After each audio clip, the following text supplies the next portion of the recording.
నా మాట నమ్మన్నా, నిజంగానే ఇచ్చేస్తానన్నా. ఎవడు వీడు కాశీ కాలర్ పట్టుకున్నాడేంటి? అవన్నీ నాకు తెలియదు. ఈ మాణిక్యం డబ్బులు ఇచ్చింది నీకు, నేను వసూలు చేసుకునేది కూడా నీ దగ్గరనే.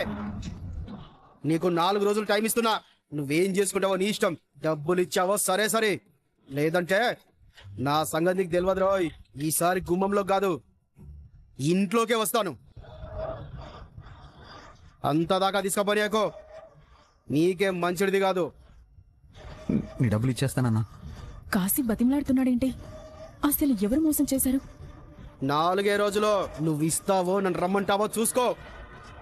ఇల్లు వదులుకొని ఊరు వదిలిపోయావో చచ్చావే. వస్తా తమ్మే.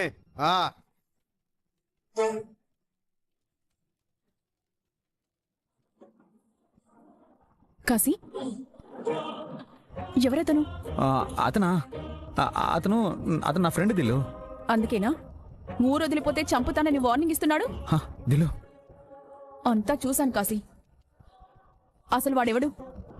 సారీ దిల్లు, నేను నీకు చెప్పకుండా నేను తప్పు చేశాను.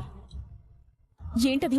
తప్పంటే నా తప్పేం కాదు, సాయం చేశాను, మోసపోయాను. ముందు ఏం జరిగిందో అది చెప్పు.